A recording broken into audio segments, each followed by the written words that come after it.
నమస్కారం గురుజీ. హరే కృష్ణ. నమస్కారం అండి. బాగున్నారా? బాగున్నాను ప్రభుజీ, మీరు ఎలా ఉన్నారు? బాగున్నా అండి. చాలా సంతోషంగా ఉంది ప్రభుజీ మీతో ఇలా కలవటం, మీతో మాట్లాడటం. ప్రభుజీ, కృష్ణతత్వం అంటుంటారు. అసలు కృష్ణతత్వం అంటే ఏంటి ప్రభుజీ? మీరు ప్రేమ గురించి విన్నారా?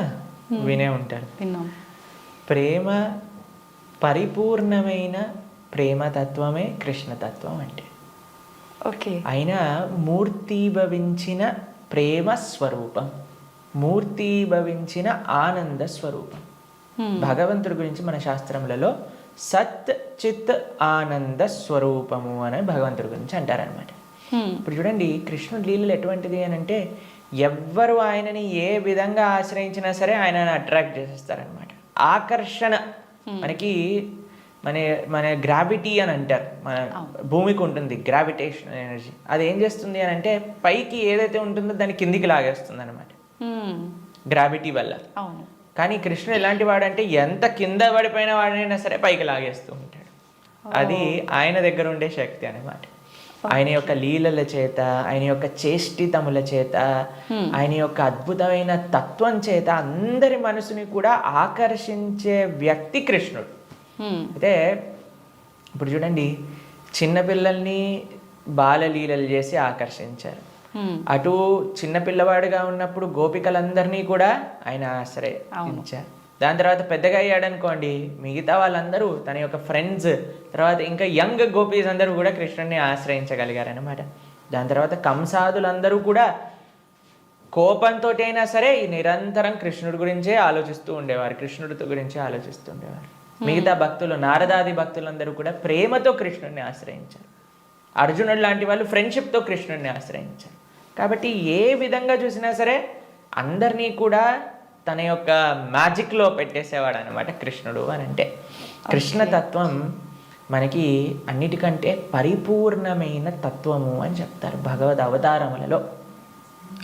మనకి భాగవతం చెప్తుంది, సాక్షాత్గా అన్ని అవతారముల యొక్క ఏదైతే మూల కారణం ఉందో అది కృష్ణతత్వం అని కూడా మనకి చెప్తారు శ్రీమద్ భాగవత ప్రమాణంగా చూస్తే. ఓకే. అయితే స్వామి అద్భుతమైన ప్రేమ, ధర్మము, ఆనందము వీటన్నిటితో కూడుకున్న తత్వమే కృష్ణతత్వం అన్నమాట. ఓకే. అయితే ప్రభుజీ, హిందువులు కృష్ణుణ్ణి అసలు ఎందుకు పూజించాలి ప్రభుజీ? హిందువు అని అంటేనే రామకృష్ణాదులందరినీ కూడా ఆరాధన చేసేవారే.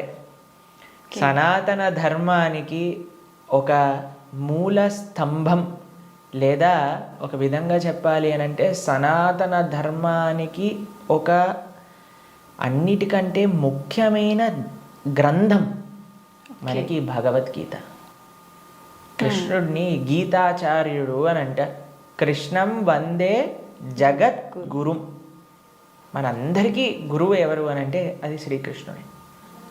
గీత ద్వారా అసలు హిందూ అని అంటే ఏంటి, సనాతన ధర్మానికి చెందినవారు అని అంటే ఏంటో తెలుసా అండి?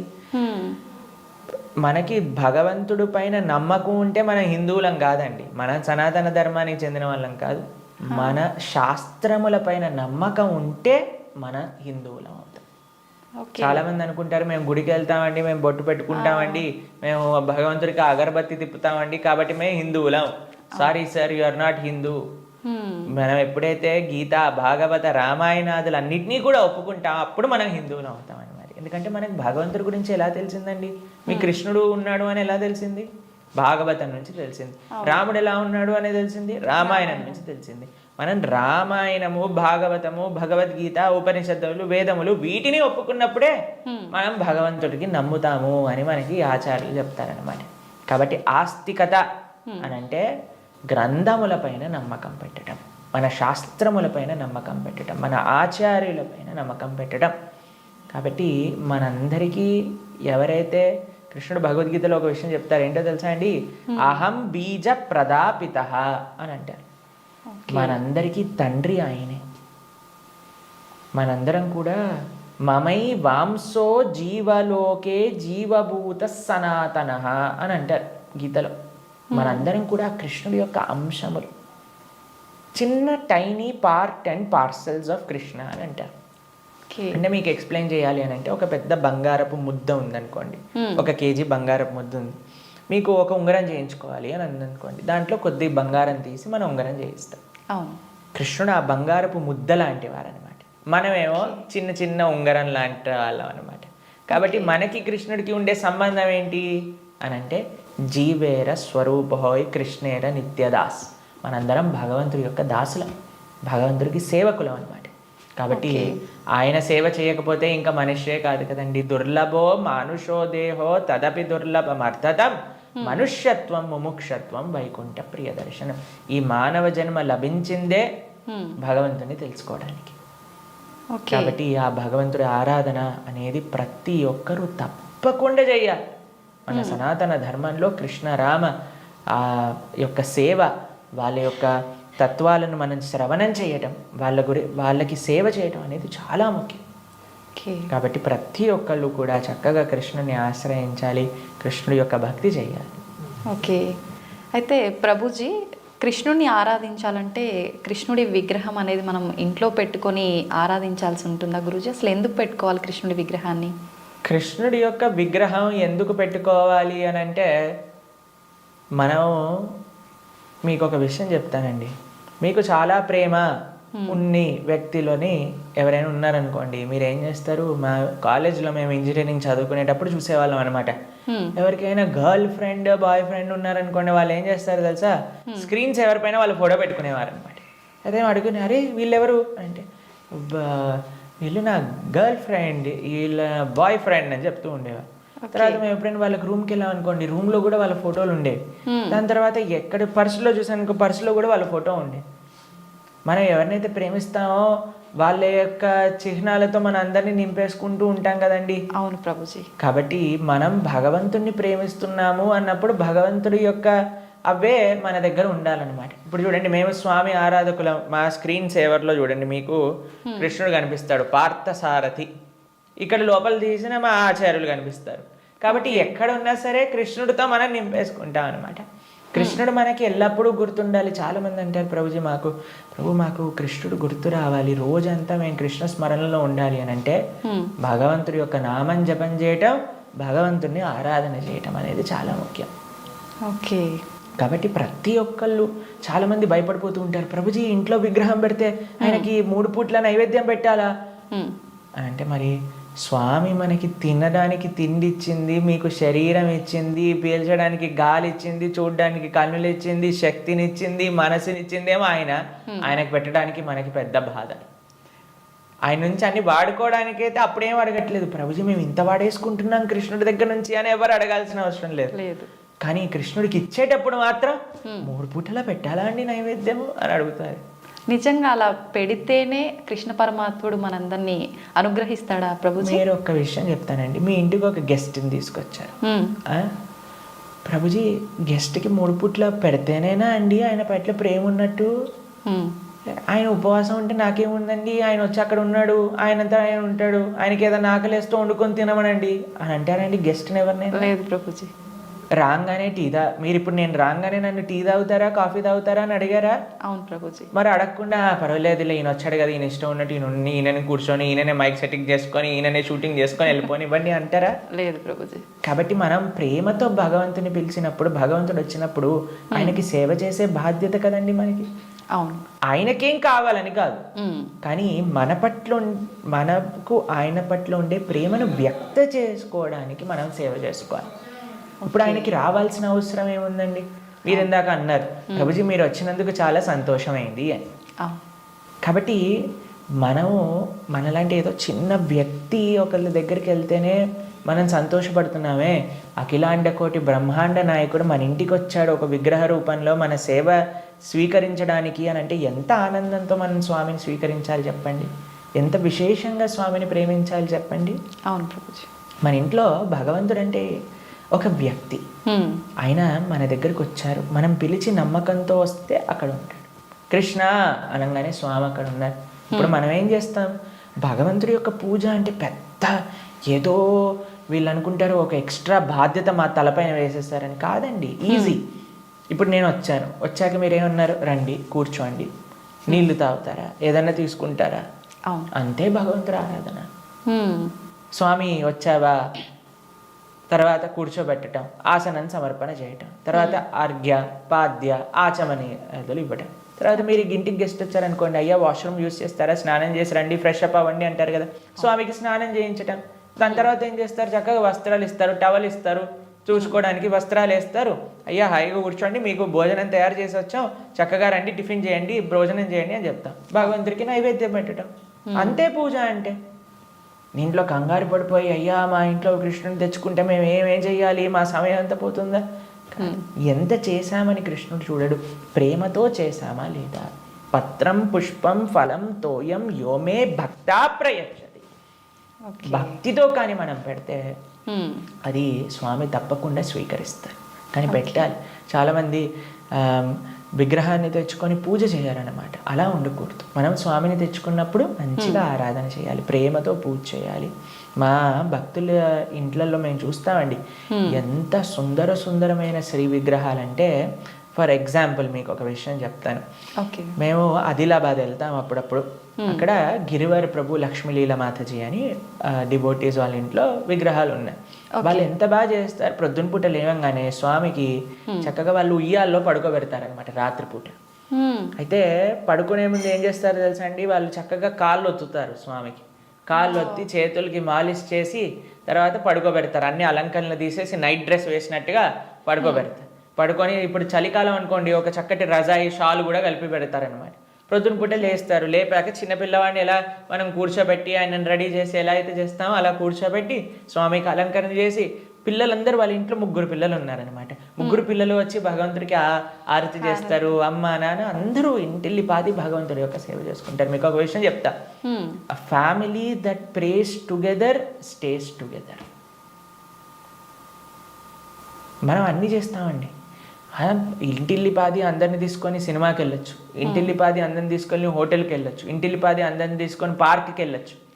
అయినా సరే మాకు ఫోన్ చేసి చెప్తున్నాం, ప్రభుజీ మా ఇంట్లో ఎవరు మమ్మల్ని అండర్స్టాండ్, పిల్లలు మాటినట్లేదు ప్రభుజీ, ఈయన గారు మాటినట్లేదు ప్రభుజీ, ఆవిడ మాటినట్లేదు ప్రభుజీ, తలనొప్పి వస్తుంది ప్రభుజీ. నేనంటే అమ్మ మీరు సినిమాకి తీసుకెళ్తున్నారు, సీరియల్ చూపిస్తున్నారు, పార్క్కి తీసుకెళ్తున్నారు, రెస్టారెంట్కి తీసుకెళ్తున్నారు, ఎప్పుడైనా మీరు నలుగురు కలిసి ఒకటేసారి భగవంతుడికి పూజ చేశారా? నలుగురు కలిసి నియమంగా ప్రతి వారం మేము గుడికి వెళ్తామండి, ప్రతి వారం మేము గోసేవ చేయడానికి వెళ్తామండి అని ఎవరైనా చేస్తున్నారా అంటే, లేదండి మా ఆయన గారు గుడికి రాదండి, నేను ఒక్కనే వెళ్తానండి, మా ఆవిడ గారు పూజ చేయరండి, నేను ఒక్కనే పూజ చేస్తానండి, మా పిల్లలు ఆడుకోవడానికి వెళ్తారు. ఏవైతే చేయకూడదో అన్ని నలుగురు కలిసి చేస్తున్నారు, ఏదైతే పని చేయాలో కలిసి చేయట్లేదు కదా. మేము అన్నాం వాళ్ళకి, ఒక నెల రోజులు కలిసి మీరు ఆలయానికి వెళ్ళండి, నెల రోజులు కలిసి గోశాలకు వెళ్ళి గోసేవ చేయండి, ఒక నెల రోజులు కలిసి ఒక 5 నిమిషాలైనా సరే భగవంతుని ముందు ప్రార్థన చేయండి అంటే, నెల రోజుల తర్వాత మాకు ఫోన్ చేశారు.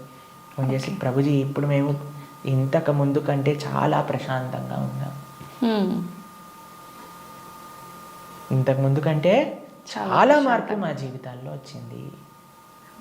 కాబట్టి మేమన్నా ఇలానే చేస్తూ ఉండండి, ఇంకా శాంతి మీ ఇంట్లో పెరుగుతుంది. కాబట్టి మనకు ఒక కామన్ పాయింట్ కావాలి. ఆ కామన్ పాయింట్ మంచి సెంటర్ అయి ఉండాలి, అది భగవంతుడు. భగవంతుని కేంద్రంగా పెట్టుకుంటే, ఇప్పుడు మన ఇంటికి కేంద్రం ఏంటండి, డైరెక్ట్గా ఇంట్లో నుంచి రాగానే ఫస్ట్ మహావిశ్వరూప దర్శనం, పెద్ద LCD స్క్రీన్ టీవీ కనిపిస్తుంది మనకి. అవును ప్రభుజీ. కాబట్టి టీవీ మనకి కేంద్రం అయిపోయింది.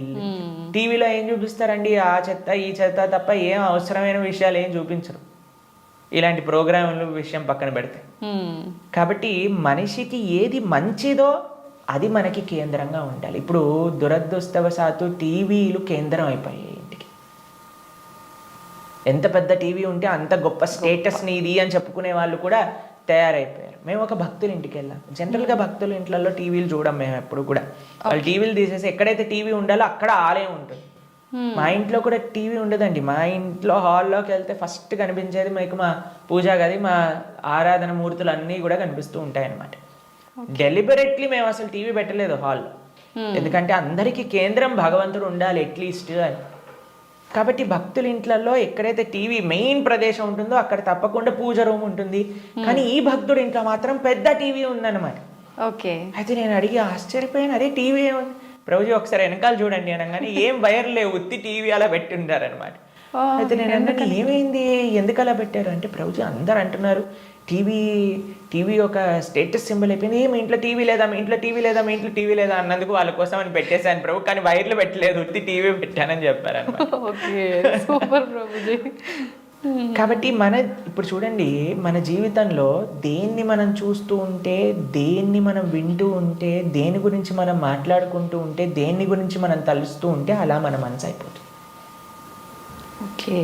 మీరు చెడు విషయాలు వింటూ, చెడు కార్యక్రమాలు చూస్తూ, అనవసరమైన అక్కర్లేని గొడవలు, మన ఇల్లు ఎంత ప్రశాంతంగా ఉన్న సీరియల్లో మనం గొడవలు చూస్తూ ఉంటే ఆ గొడవలు మన ఇంట్లోకి కూడా వస్తాయి ఒక రోజు.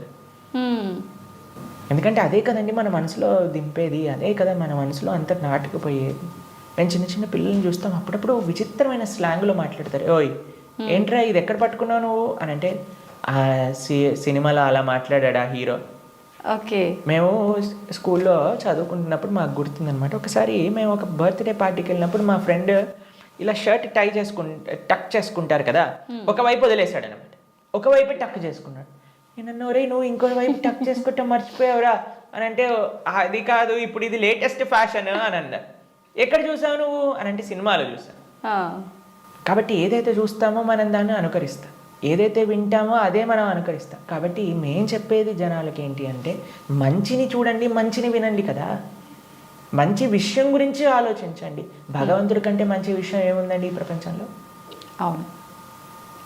కాబట్టి మన ఇంట్లో మంగళకరంగా ఉండాలి అని అంటే, ఎక్కడ చూసినా భగవంతుడి గురించి ఉండాలి, ఇక్కడ చూసినా భగవత్ స్పృహ అనేది మనకు కలగాలి.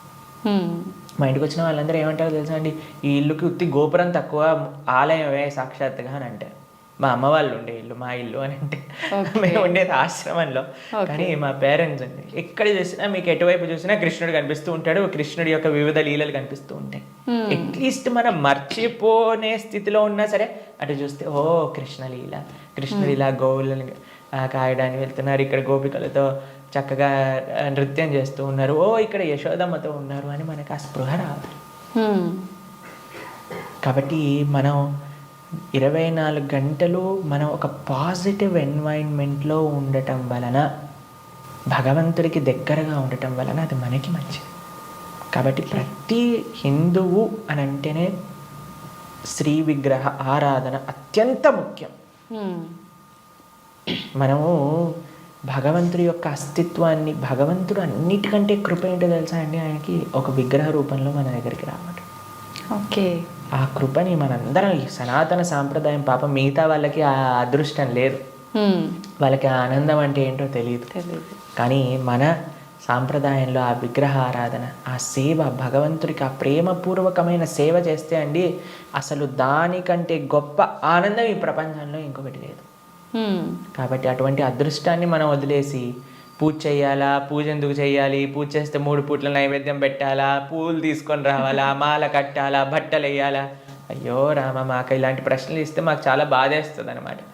ఎందుకంటే మన పెద్దలందరూ, మన ఆచార్యులందరూ, మన గురువులందరూ భగవంతుడి యొక్క ఆరాధన ఎలా చెయ్యాలి, ఎంత బాగా చెయ్యాలి అని జీవితం యొక్క గోల్ భగవంతుడి ఆరాధన కోసం పెట్టేస్తే, భగవంతుడి యొక్క శ్రీమూర్తులను కాపాడటంలో పెట్టేస్తే, మనం మాత్రం ఇప్పుడు మోడర్న్ డే 21st సెంచరీ హిందువులు పూజ చేయాలా అని అడిగే స్థితిలోకి వచ్చేసారు. కాబట్టి వెరీ అన్ఫార్చునేట్. పూజ చేస్తున్నాము అంటే చాలా వరకు భయం ఒకటి మొదలైంది ప్రభుజీ అందరిలో. ఏం చేస్తే ఏం తప్పు అవుతుందో, దానివల్ల మాకేమన్నా మళ్ళీ అపచారం జరుగుతుందో, ఇట్లాంటి భయాలు ఎక్కువైపోయినాయి ప్రభుజీ. అదే కదా, ఎందుకంటే మనం దేవుడితో బిజినెస్ చేయాలి అని ప్రయత్నిస్తున్నాం కాబట్టి. బిజినెస్ ట్రాన్సాక్షన్స్లో ఏదైనా తప్పు రాసాం అనుకోండి, అయిపోయానండి. బిజినెస్ ట్రాన్సాక్షన్స్లో ఏదైనా తప్పు చేసాం అనుకోండి, ఎందుకంటే వీడు ఏం ఆలోచిస్తున్నాడు, ఇప్పుడు నేను ఇది ఇలా చేస్తే దేవుడు నాకు అది అలా ఇవ్వాలి, అయ్యా నువ్వు నాకు 1 కోటి రూపాయలు ఇస్తే నేను నీకు 10 కొబ్బరికాయలు కొడతాను. ఏంటి, దేవుడు మీకు 1 కోటి రూపాయలు ఇస్తే మీరు 10 కొబ్బరికాయలు కొడతారా దేవుడికి? ఎంత పెద్ద దానం ఇస్తున్నాడు చూడండి దేవుడికి. అసలు ఇలా తయారైపోయాం కదండి. మనకి ఏం అవసరం లేదు, ప్రేమ మనకు అవసరం లేదు భగవంతుడి పట్ల. దేవుడా నువ్వు నాకు ఇది ఇవ్వు, నాకు ఆరోగ్యాన్ని ఇవ్వు, నాకు బట్టలు ఇవ్వు, నాకు డబ్బులు ఇవ్వు, నాకు కార్లు ఇవ్వు, నాకు ఇల్లులు ఇవ్వు, నాకు పిల్లలు ఇవ్వు, నాకు పెళ్లి చెయ్యి. మనం తిరుపతి ప్రవచనాలు చెప్తూ ఉంటే, ఒక మంచి భార్య కోసం తిరుప్పావై వ్రతం చేయొచ్చా, మంచి భర్త కోసం తిరుప్పావై వ్రతం చేయొచ్చా? ప్రతిదీ కూడా మనం మన కోరికలు తీర్చుకోవడానికి భగవంతుని వాడుకుంటున్నాం. ఐ నో ATM మషిన్ లాగా. కార్డు పెట్టామా, డబ్బులు తీసుకున్నాం, దాని తర్వాత వదిలేసాం. అంతే.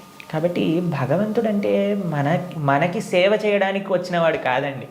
భగవంతుడు అంటే మనం ఆయన సేవ చేయాలి, ఆయనను మనం ఆశ్రయించాలి, ఆయనను మనం సేవించాలి. ఇప్పుడు మీకు ఒక విషయం చెప్తానండి. ఒక చిన్న పిల్లవాడు ఉన్నాడు, తల్లి ఇలా ఎత్తుకుంది. మేము చిన్నప్పుడు చూస్తాం, మేము కూడా చేసే ఉంటాం. అప్పుడప్పుడు అమ్మ జుట్టు పట్టుకొని ఇలా పీకుతారు, చూసారా? పిల్లలు ఇలా పట్టుకొని ఇలా పీకేస్తుంటే అమ్మ అంటే ఓ ఇలా తీసేసి ఓ మా కన్నా మా బంగారు కొండ అని అంటుంది. అంతేగాని నా జుట్టు పీకినందుకు లాగా ఒకటి పీకి పెడుతుందా పిల్లవాడిని? లేదు ప్రభుజీ. ఎందుకంటారండి? పిల్లల్ని గారాబం చేస్తుంటారు ముద్దుగా, అంటే తెలిసి తెలియని వయసు కదా. ప్రేమ. పాపం వాడికి ఏం తెలుసండి జుట్టు పీకితే నొప్పేస్తుంది మా అమ్మకి అని. కానీ తల్లికి ఆ పిల్లవాడి పైన ప్రేమ అంటే ఏమనిపించదు. అవును, అంతేనా? కొన్నిసార్లు పిల్లలు చూసారా, మూత్రం పోసేస్తూ ఉంటారు. ఆ తాతగారు ఎత్తుకున్నప్పుడు, అమ్మమ్మ ఎత్తుకున్నప్పుడు ఏమని అంటారా అండి? తీసి పిల్లవాడిని ఇలా పడేస్తారా పాట అని. ఇంకా హ్యాపీగా ఫీల్ అవుతారు. ఎంత ఒకళ్ళని చూసానమాట మేము, ఓ మా పిల్లవాడు మా మనవాడు మూత్రం పోసాడే అని ఎగిలిపోతున్నాడు ఆయన. ఎందుకు? ప్రేమ ఉంది కాబట్టి భగవంతుడు ప్రేమైకమూర్తి. అందుకే కృష్ణుడి గురించి ఏమన్నాం మనం? ప్రేమ స్వరూపం. ఆయనని మాత్రం మనకి తెలియగా, అయ్యా నా భక్తిమాన్, నాకు భక్తి లేదండి, నాకు మంత్రాలు తెలియదు, నాకు నీ పైన అంత ప్రేమ లేదు స్వామి, నాకు తెలిసింది మా గురువులు చెప్పిన విధంగా నీకు పూజ చేస్తున్నా, నువ్వే అన్నిటినీ కాపాడుకో, నువ్వే ఇది ఆరాధన పూర్తి చెయ్యి అని ప్రేమతో చేస్తే స్వామి ఎందుకు అలా చేయడండి? ఎలా చేసినా సరే స్వామి స్వీకరిస్తా. ప్రేమ ఉండాలంతే. కానీ మనకి ప్రేమ అవసరం లేదు, భగవంతుడు అవసరం లేదు. అయ్యా నువ్వు నాకు ఈ కోరిక తీర్చేసేయ్, ఇదే నాకు నీతో ఉండే సంబంధం, ఇంతే. కాబట్టి ఆధ్యాత్మికవేత్తలు కూడా చేసే అన్నిటికంటే పెద్ద పొరపాటు ఏంటంటే భగవంతుణ్ణి కేవలం భౌతిక కోరికల కోసం ఆశ్రయించాలి అని చెప్పటం అన్నిటికంటే పెద్ద అపరాధం. కాబట్టి ఎప్పుడూ అలా చేయకూడదు. స్వామిని ప్రేమతో ఒక తండ్రిలా, ఒక పిల్లవాడిలా, లేదా ఒక స్వామిలా మనం ఆరాధన చేయాలి. కాబట్టి దాంట్లో ఎప్పుడు తప్పు ఉండదండి. ప్రభుజీ, సాధారణ భక్తుడు ఆ రకంగా కృష్ణ భగవాను పూజించిన సేవ చేసుకున్నా కూడా వస్తాడా ప్రభుజీ భగవానుడు? ప్రేమతో పిలిస్తే వస్తారు, ఎవరు పిలిచినా వస్తారు. ఎవ్వరు పిలిచినా ఆయన వస్తారు. వ్యాధస్య ఆచరణం ధ్రువస్య వయః విద్యా గజేంద్రస్య కా కుబ్జాయాం కిము నామ రూపమధికం కిం తత్సుధామోదనం వంశక్కో విదురస్య యాదవపతేరుగ్రస్య కిం పౌరుషం భక్త్యా టుష్టతి నహి గుణైర్భక్తి ప్రియో మాధవ. ఒక 5 ఏళ్ల పిల్లవాడు ధ్రువుడు పిలిచాడు, రాలేదా అండి భగవంతుడు? ఒక ఏనుగు పిలిచింది గజేంద్రుడు, వచ్చాడా లేదా? ఒక కుబ్జ అనే ఒక కురూపి స్త్రీ పిలిచింది, స్వామి కృపనిచ్చేశాడు కదా. ఉగ్రసేన మహారాజు, సుధామ, ఆయన పాపం డబ్బులే లేవు. కృష్ణుడు ఏ కులాన్ని చూసో, లేదా జ్ఞానాన్ని చూసో, లేదా డబ్బుల్ని చూసో, అందాన్ని చూసో, వయస్సుని చూసో, యోగ్యతని చూసో రాడండి. భక్త్యా టుష్టతి నహి గుణైర్భక్తి ప్రియో మాధవ. కృష్ణుడున్నాడు, స్వామి పలుకుతాడు అనే నమ్మకంతో ఎవరైతే పిలుస్తారో, ఇప్పుడు ఎవరైనా ఆ శ్రీ భగవంతుడి యొక్క విగ్రహాన్ని చూసి ఇది బొమ్మ అనుకుంటే బొమ్మలానే ఉంటాడండి. ఇది మట్టితో చేశారా అంటే మట్టే ఉంటాడు. స్వామి ఉన్నాడు అని నమ్మితే ఎక్కడైనా భగవంతుడు ఉంటాడు. ఎవరైనా చెప్పారనుకోండి, అరే ఈ మట్టి విగ్రహంలో భగవంతుడు రావటం అపరాధం అని అంటే వాడికి భగవతత్వం గురించే తెలియదు. మీకు ప్రేమ ఉందనుకోండి, ఎక్కడ పిలిచినా ఒక వ్యక్తి వస్తారు. అవునా కాదా చెప్పండి? అవును ప్రభుజీ. మేము ఒక ప్రోగ్రామ్కి వెళ్ళామండి. అయితే వాళ్ళు అన్నారు, ప్రభుజీ మా ఈ చిన్న ప్రోగ్రామ్కి వస్తారని మేము అనుకోలేదు ప్రభుజీ, కానీ పిలవంగానే మీరు వచ్చారు. ఒక చిన్న వ్యక్తినండి, ఒక ఇన్సిగ్నిఫికెంట్ పర్సెంట్ లైక్ మీ ఒక దగ్గరికి వెళ్తే వాళ్ళు ఎంత ఆనందపడ్డారు. అరే మా ప్రదేశానికి కూడా వస్తారా, మా ఇంటికి వస్తారా ప్రభుజీ అని ఆనందపడ్డారు. అదే ప్రేమతో పిలిస్తే భగవంతుడు రాడు ఈ వస్తువులోకి అని చెప్తే అసలు భగవంతుడు ప్రేమ ఉన్నట్టేనా? అసలు ఆయనకు భగవంతుడి గురించి తెలిసినట్టేనా? కాబట్టి ఎవరైతే విగ్రహారాధన దూషిస్తారో most unfortunate and most ignorant people in the entire creation. మా స్వామికి మనం అంటే ప్రేమ, మనందరం అంటే ప్రేమ, కాబట్టి మనం ఎక్కడికి పిలిచినా ఆయన వస్తారు. కాబట్టి ఆ ప్రేమ ఎవరు పిలుస్తారు అని కాదండి, ఎవ్వరు పిలిచినా సరే ప్రేమతో నమ్మకంతో కృష్ణుడు ఉన్నాడు ద్రౌపదీదేవి పిలిచినప్పుడు రాలేదా అండి? ఏమైనా చూసుకున్నాడు ఆయన? యోగ్యతలు ఏం చూసుకోలేదే. ఎవ్వరు పిలిచినా ఆయన వస్తారనమాట. ఆయన రెడీగా ఉంటారు. ఆయన ఇలా ఉంటాడు, రెడీ టు జంప్ అన్నట్టుగా. ఎవరు పిలుస్తారు, ఎవరి దగ్గరికి వెళ్ళాలి అని. కానీ మనం ఏం చేస్తామండి, మన సంరక్షణ మనం చూస్తాం. అయ్యా నేను ఎలా నన్ను కాపాడుకోవాలి అని చూసుకుంటాం. కాబట్టి ఆయన హ్యాపీగా అక్కడ ఉంటారు. అయ్యా నాదేం బాధ్యత కాదు స్వామి, నీదే తండ్రి అని మనం చేతులు ఎత్తేసాం అనుకోండి, ఆయన మనల్ని కాపాడు. ఓకే ప్రభుజీ, కృష్ణ భగవానుని అవతార పరిసమాప్తి ఎలా జరిగింది ప్రభుజీ?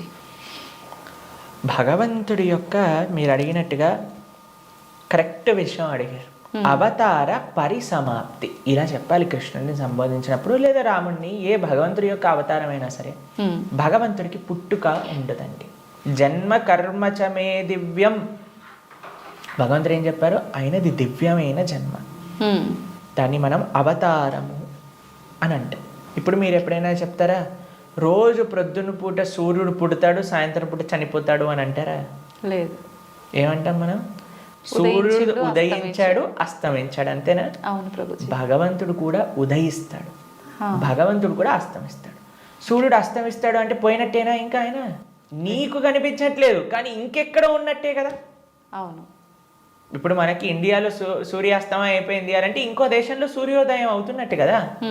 కాబట్టి భగవంతుడు ఎప్పుడూ ఎల్లప్పుడూ కూడా ఆయనకి మరణము అనేది ఉండదు, జన్మ అనేది ఉండదు. ఆయన మన పైన కృపతో అవతారాన్ని స్వీకరిస్తారనమాట. ఓకే, మీకు ఒక విషయం చెప్తాను. కొంతమందికి మెమరీ లాస్ పేషెంట్స్ ఉంటారు. మెమరీ లాస్ పేషెంట్స్ దగ్గరికి ఏం చేస్తారంటే అండి, వాళ్ళకి ఇంతకు ముందు ఉండే మెమరీస్ని చూపిస్తారనమాట. వాళ్ళ పిల్లల్ని, లేదా వాళ్ళు చిన్నప్పుడు తీసిన ఫొటోస్ని, వాళ్ళు ఉన్న ఊర్లని, అవన్నీ ఇలా చూపిస్తూ ఉంటారనమాట. చూపిస్తూ ఉంటే కొన్నిసార్లు ఏదో ఒకటి వాళ్ళ బ్రెయిన్కి ఇలా క్లిక్ అయ్యి అప్పుడు వాళ్ళు గుర్తుపట్టడం ప్రారంభిస్తారనమాట. వాళ్ళు ఎక్స్టర్నల్ కాన్షియస్నెస్లోకి వస్తారు. భగవంతుడి యొక్క అవతారం ఎందుకోసము అని అంటే, మనందరం ఈ సంసార సాగరంలో పడి కొట్టుకుపోతున్నాము. ఏదో మనం కూడా మెమరీ లాస్ అయిపోయినట్టు ఇదే నా వాళ్ళు, ఇదే నా ప్రపంచం, ఇదే నా ఇల్లు అని తిరుగుతున్నారు. వీడి నిజమైన స్వరూపాన్ని చూపించాలి అని స్వామి అవతరించి, స్వామి యొక్క లీలల ద్వారా, రామాయణ భాగవతాదుల ద్వారా, అయ్యా ఇది నువ్వు ఈ ప్రదేశానికి చెందినవాడివి అని మనకు చూపిస్తారు. అప్పుడు నేనైతే ఈ మనుష్యుని కాదా, అయితే ఇది నేను ఈ కులానికి చెందినవాడిని కాదా, ఈ ప్రాంతానికి చెందినవాడిని, నేను కృష్ణుడి దాసున్నా, నేను ఉండాల్సింది ఆ భగవంతుడి యొక్క లోకంలో కదా అని మనం కూడా మర్చిపోయిన వాళ్ళకి కొద్దిగా బుద్ధిని ఇవ్వడానికి స్వామి అవతార స్వీకారం చేస్తారనమాట. మనందరం పడిపోయి ఈ సముద్రంలో పడిపోవడం అంటే ఏంటండి? మునిగిపోవటం. అవును. కానీ సముద్రంలో మునిగేవాడిని కాపాడాలి అని అంటే ఎక్కడో ఆకాశం నుంచి కాపాడలేం కదండి, ఆయన కూడా సముద్రంలోకి రావాలి కదా. అలా భగవంతుడు కూడా ఈ ప్రపంచంలో దిగి మనల్ని పట్టుకొని బయటికి తీసుకురావడానికి ఆయన యొక్క అవతారాన్ని స్వీకరిస్తారు. ఆ ప్రయోజనం అయిపోయినట్టు ఏంటి ప్రయోజనం భగవంతుడు అవతరించడానికి? భగవద్గీతలో కృష్ణుడు చెప్పారు, యదా యదా హి ధర్మస్య గ్లానిర్భవతి భారత. అయ్యా ఎక్కడైతే ధర్మం నశిస్తుందో అక్కడక్కడ నేను అవతరిస్తా. పవిత్రానాయ సాధూనాం వినాశాయ చ దుష్కృతాం ధర్మ సంస్థాపనార్థాయ సంభవామి యుగే యుగే. అయ్యా ఎక్కడైతే భక్తుల్ని కాపాడాలో, ఎక్కడైతే అధర్మాన్ని నాశనం చేయాలో, ధర్మాన్ని స్థాపన చేయాలో అక్కడ నేను అవతరిస్తాను అని. కాబట్టి అప్పుడప్పుడు భగవంతుడు వివిధ రూపాలలో అవతరిస్తారు. అవతారం అయిపోయింది అంటే, ఆ ప్రయోజనం అయిపోయింది అన్నప్పుడు అవతార పరిసమాప్తి చేస్తారనమాట. కాబట్టి చాలామంది కృష్ణుడు చనిపోయాడు, కృష్ణుడు పుట్టాడు. కృష్ణుడు పుట్టలేదండి, కృష్ణుడు చనిపోలేదు. కృష్ణుడు అవతరించారు, కృష్ణుడు అవతార పరిసమాప్తి చేశారు. మనం పుట్టంగానే అని ఏడుస్తూ ఉంటారు. ఏడవకపోయినా సరే, ఎవరైనా ఏడవకపోతే ఏం చేస్తారంటే డాక్టర్ వచ్చి 2 వేస్తాడనమాట. ఏడవాలి మనం. కానీ కృష్ణుడు పుట్టినప్పుడు తెలుసా అండి, నవ్వుతూ పుట్టారు. అమ్మ నాన్న ఆశ్చర్యపోయాడు. జలధరుదేహు నాజాను చతుర్బాహు సరసీలు జాక్షు విశాలాక్షు జారు గదా శంఖ చక్ర పద్మ విలాసు కంఠ కౌస్తుభమణి కాంతిబాను కమనీయ కటిసూత్ర కంకణ కేయూర శ్రీవత్సలాంఛనాంచిత విహారు సురకుండల ప్రభాయుత కుంటల లాటు వైఢూర్య మణి గణవరి కిరీటు బాలు పూర్ణేందు రుచిజాలు సుగుణాల బాలు భక్తలోక బాలు కృపావిశాలు జూచి తిలకించి పొలకించి యొబ్బి చెలరేగ వసుదేవుడు ఉత్సహింపే అని అంటారనమాట భాగవతంలో. అంత ఆనందపడిపోయేవారు కృష్ణుని చూశాక. వసుదేవుడు పుట్టంగానే శంఖచక్ర గదా పద్మములు పట్టుకొని వసుదేవుడు అంతా ఆనందపడ్డారనమాట కృష్ణుడు అవతరించినప్పుడు. ఎప్పుడైనా మీరు చూసారండి పిల్లవాడు పుట్టినప్పుడు నాన్న అమ్మ బాగున్నారా మీరు అని అడగటం? కానీ కృష్ణుడు పుట్టంగానే వాళ్ళ చరిత్రలు మొత్తం కూడా చెప్తారు, వసుదేవుడిది ఇంకా దేవకీ దేవిది. దాంతోపాటు ఎంత ఆనందంగా అంటే చతుర్భుజ రూపంలో ఎవరైనా పిల్లలు చూసారా శంఖచక్రం పట్టుకొని రావటం? లేదు ప్రభు. కాబట్టి మనందరం ఏడుస్తూ పుట్టాం కాబట్టి మనది జన్మ. కానీ కృష్ణుడు నవ్వుతూ ఆయన యొక్క స్వరూపంతో అవతరించి తల్లిదండ్రుల్ని ఉద్ధరింపజేయడానికి స్వీకరించిన అవతారము అని అంటారు. కాబట్టి భగవంతుడికి ఎలా అయితే పుట్టుక లేదో అలానే మరణము కూడా లేదు. స్వామి ఎప్పుడూ కూడా ఈ వర్డ్ యూజ్ చేయకూడదు కృష్ణుడి దగ్గర. కృష్ణుడు చనిపోయాడట, రాముడు చనిపోయాడట, ఇవన్నీ మనం అపరాధం అవుతుంది అనమాట. కాబట్టి మనం కరెక్ట్గా మీరు చెప్పిన వర్డ్గా అవతార పరిసమాప్తి, కృష్ణుడి యొక్క అవతార పరిసమాప్తి ఎలా జరిగింది? మేము ఇన్స్టాగ్రామ్లలో యూట్యూబ్లలో ప్రకారంగా చెప్పట్లేదు, శాస్త్రంలో ఏ విధంగా ఉందో ఆ విధంగా చెప్తున్నాం. కాబట్టి దీంట్లో చాలా తేడా ఉంది. ఎందుకంటే మాకు అప్పుడప్పుడు రీల్స్ పంపిస్తూ ఉంటారు, అందులో ఏదో కృష్ణుడు ఇలా అయిపోయాడట అలా అయిపోయాడట అని చెప్తూ ఉంటారు. దాన్ని నమ్మకండి. మీరు శాస్త్రాన్ని అధ్యయనం చేసిన వాళ్ళు ఏం చెప్తున్నారు, అలానే ఇప్పుడు ప్రతి ఒక్కరు కూడా కృష్ణుడి గురించి మాట్లాడడానికి రెడీ అయిపోయారు, ప్రతి ఒక్కరు కూడా ధర్మం గురించి మాట్లాడడానికి రెడీ అయిపోయారు, ప్రతి ఒక్కళ్ళు కూడా సాధువుల్ని ప్రశ్నించడానికి రెడీ అయిపోయారు. కానీ సాధన ఏమీ లేదు, శాస్త్ర అధ్యయనం ఏమీ లేదు, సేవ ఏమీ లేదు. ప్రతి ఒక్కరికి మైక్ వచ్చింది కదా, కెమెరా ఉంది కదా అని మాట్లాడుతున్నారు అనమాట. కానీ అది కాదండి కరెక్ట్ విధానం. తత్విద్ధి ప్రణిపాతేన పరిప్రశ్నేన సేవయా ఉపదేశంతి తే జ్ఞానం జ్ఞానినః తత్వదర్శినః. ఒక గురువు దగ్గరికి వెళ్ళి సేవ చేస్తూ ఎంత కష్టం తెలుసా అండి మీకు? ఒక విధంగా శాస్త్రం విషయాలు నేర్చుకోవాలి అని అంటే ఆ నమ్మకం, ఆ డెడికేషన్, ఆ ఇంట్రెస్ట్, ఆ సేవ, పరిప్రశ్న ఇవన్నీ కావాలి మనకి. ఇప్పుడు ఒక విషయం మనకి టీవీ మాధ్యమంగానో మన ఇంటర్నెట్ మాధ్యమంగానో అన్ని సులభము అయ్యాయి. ఆ సులభం అవ్వటంలో రెండు ఉన్నాయి. ఎవరైనా మాట్లాడింది మనం నమ్మేస్తాం. అలా కాదు. మనం ఎప్పుడు మేము ఒకటే విషయం చెప్తాం, ఎవరైతే సాధువులు చక్కటి పరంపరాగతంగా జ్ఞానాన్ని నేర్చుకున్నారో, ఎవరైతే శాస్త్ర అధ్యయన చేశారో అటువంటి వాళ్ళ దగ్గర నుంచి మనం వినాలి. ఎవరైతే గురువుల్ని ఆశ్రయించి గురువుల దగ్గర నుంచి విన్న వాళ్ళు ఉన్నారు, ఎవరైతే జీవితంలో సొంతంగా దాన్ని సాధన రూపంగా వాళ్ళు చేస్తున్నారో అటువంటి వాళ్ళ దగ్గర నుంచి వినాలి. కాబట్టి మనకి భాగవతం చెప్తుంది, భగవంతుడు ఒకానొక సమయంలో అయ్యా ఈ ప్రపంచంలో ఉండే అధర్మ మొత్తం కౌరవుల వైపు ఒక్కసారి అందరినీ గ్యాదర్ చేసేసి కంప్లీట్ చేసేస్తాడు అనమాట. ఇక అయిపోయింది అని అనుకున్నప్పుడు ఆయన చక్కగా ఒక దగ్గర ప్రభాస క్షేత్రము అనే ప్రదేశంలో ఆయన ఇలా ఉన్నారనమాట. ఉన్నప్పుడు ఒక వేటగాడు వచ్చి ఒక జింకని వేటాడుతున్న ఆయన కృష్ణుడి యొక్క పాదాన్ని, శ్రీపాదాలను చూస్తూ జింకలా అనుకొని బాణాన్ని వేశారు. వేసినప్పుడు అది కృష్ణుడి యొక్క పాదానికి తాకింది. మీకు ఒక విషయం చెప్తాను, లాజికల్గా ఆలోచిద్దాం. మీ అందరికీ లాజిక్ థింకింగ్ చాలా ఎక్కువ కదండి. పాదాలలో బుల్లెట్ దిగింది అని అనుకుందాం, బాణం కూడా పక్కన పెట్టేసేయండి, చనిపోయాడు అని మీరు ఎప్పుడైనా విన్నారా? లేదు. మన సీరియళ్ళల్లో సినిమాలలో అయితే ఇక్కడ బుల్లెట్ జరిగినా సరే లేచి నించొని మళ్ళీ మాట్లాడిన వాళ్ళు ఉన్నారు. కాబట్టి పాదాలలో బాణం తలిగితే ఎలా కృష్ణుడిని అవతార సమాప్తి చేశారు, శరీరాన్ని చాలించేశారు అని ఎలా చెప్తాను చెప్పండి? కాబట్టి అదొక లీల. ఎందుకండి కృష్ణుడు ఇలా లీల చేశారు? ఎందుకంటే ఆయన చనిపోయాడు అని చెప్పడానికి కొంతమందికి వీలు చూపించాలి కదా. కృష్ణుడు అండి ఈజ్ నాట్ ఇప్పుడు కొంతమంది అంటారు, మా దేవుణ్ణి నమ్మకపోతే నువ్వు నరకానికి వెళ్ళాల్సిందే. కృష్ణుడు అలాంటి వాడు కాదనమాట. కాబట్టి అయ్యా నువ్వు నన్ను నమ్ముకో, నేను నీకు కావాల్సినంత శ్రద్ధ, విశ్వాసం, భక్తిని ఇస్తాను. నువ్వు నన్ను నమ్మకు, నీకు కావాల్సినన్ని రీజన్స్ ఇస్తాను నన్ను నమ్మకపోవడానికి. కాబట్టి అటువంటి వాళ్ళకు ఒక రీజన్ ఇవ్వడానికి అనమాట. భక్తులకి భగవంతుడు అంటే ఎంత అపరిమితమైన ప్రేమ ఉంటుంది అని అంటే స్వామి యొక్క అవతార పరిసమాప్తి గురించి. ఎందుకంటే స్వామి యొక్క ఈ ప్రపంచంలో ఇలా ఉన్న స్వామి అక్కడ ఉన్న భక్తులకు ఒకటే. అప్పుడు జరా అనేవాడికి ఏం చెప్పారు, అయ్యా తప్పైపోయింది స్వామి, నీ శ్రీపాదానికి నేను బాణం వేసా అంటే ఏం కంగారు పడకు, నువ్వు వైకుంఠానికి వెళ్ళిపో అంటే ఆయన ప్రదక్షిణ చేసి ఆయన వైకుంఠానికి వెళ్ళిపోతాడు బాణం వేసినోడు. కానీ బాణం తలిగిన వాడేమో చనిపోయాడు, శరీరాన్ని విడిచిపెట్టేశారు. ఒకళ్ళు చెప్తున్నారు కృష్ణుడు నరకంలో ఉన్నాడట. ఏంటండి బాణం వేసిన వాడిని వైకుంఠానికి పంపించి ఈయనెందుకు నరకానికి వెళ్తారు చెప్పండి? అవును. కాబట్టి భాగవతం ఏం చెప్తుంది అని అంటే, ఆయన కృష్ణుడు అలానే నవ్వుతూ అందరూ దేవతలందరూ కూడా వాళ్ళ వాళ్ళ వాహనాలలో ఆకాశాన్ని మొత్తంలో కూర్చొని, అయ్యా మా కోసం నువ్వు అవతరించావు, ఇంతమంది దుష్టుల్ని సంహరించావు అని పుష్పవృష్టి కురిపిస్తుండగా స్వశరీరంతో, అలాని శరీరం వదిలేసి కృష్ణుడు ఆత్మ వెళ్ళిపోయింది. కృష్ణుడికి ఆత్మ మనలాగా శరీరం వేరు వేరు కాదు. ఆయన సచ్చిదానంద స్వరూపం. మొత్తం ఆయనకి ఆత్మ వేరు, శరీరం వేరు, హార్ట్ వేరు అలా ఉండదండి. స్వామి ఒకటే ఒక అద్భుతమైన స్వరూపం అనమాట. ఆ స్వశరీరంతో ఆయన యొక్క నిత్యధామానికి వెళ్ళిపోయారు. శ్రీ వైకుంఠం గోలోకానికి ఆయన చేరుకున్నారనమాట. కాబట్టి ఆయన అవతరిస్తారు, అవతార పరిసమాప్తి చేస్తారు. Appears and disappears. అది భగవతత్వం.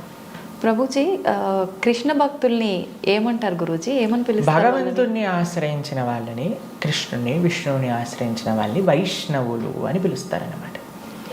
కాబట్టి మనకి చాలా మందికి తెలియదు పాపం. చాలా మంది అడుగుతుంటారు, వైష్ణవులు అంటే ఏంటి ప్రభుజీ, ఏదైనా కులమా అని అడుగుతుంటారు. వైష్ణవులు అంటే కులం కాదండి, భగవంతుని విష్ణువుని ఆశ్రయించిన వాళ్ళు వైష్ణవులు. కాబట్టి కృష్ణ భక్తులను ఎక్స్క్లూజివ్గా భగవంతున్నే శరణాగతి చేసిన వాళ్ళని వైష్ణవులు, శరణాగతులు అని అంటారనమాట. ప్రపన్నులు అని అంటారు, ముముక్షువులు అని అంటారు. కాబట్టి మనం భగవంతుని ఆశ్రయించిన వాళ్ళని వైష్ణవులు, కృష్ణ భక్తులు అని మనం వ్యవహరిస్తూ ఉంటాం అనమాట. స్వామి నీవే తప్ప ఇతప్పరం బెరుగని, స్వామినే ఆశ్రయించి జీవితాన్ని స్వామి కోసమే సమర్పణ చేసి గజేంద్రుడు ప్రార్థన చేశారు కదండి. ఆ విధంగా స్వామికి మాత్రమే స్వామి దివ్య శ్రీచరణాలకు శరణాగతి చేసిన వాళ్ళని వైష్ణవులు అని అంటారు. ఓకే. అయితే ప్రభుజీ, కృష్ణుణ్ణి ఒక్కొక్కరు ఒక్కొక్క రకంగా పిలుచుకుంటారు. అసలు నిజంగా కృష్ణుని ఏమని పిలుస్తారు గురు? సాంకేత్యం పారిహాసం సోహం హేళనమేవ వా వైకుంఠనామగ్రహణం అశేషాకహరం విదుహు. అయ్యా ప్రభుజీ, మీరు మంటని ముట్టుకుంటే ఏమవుతుంది అని అంటే, ఎవరు ఏ విధంగా మంటని ముట్టుకున్నా కాలుతుంది. అలానే కృష్ణుని ఎవరు ఏ విధంగా పిలిచినా సరే వాళ్ళకి ఫలితం వస్తుంది అనమాట. సాంకేత్యం పారిహాసం స్తోహం హేళనమేవ, జోగ్గా చూడు హరే కృష్ణ వాడు వెళ్తున్నాడు అన్నా సరే, కృష్ణనామం అన్నాడా వాడికి ఆ ఫలితం దొరుకుతుంది అనమాట. వీళ్ళు హరే కృష్ణ వాళ్ళు పుస్తకాలు డిస్ట్రిబ్యూట్ చేస్తుంటారు రోడ్డు పైన అని కోపంగా అన్నా, కృష్ణుడు చెప్పాను కదా పని చేస్తుంది.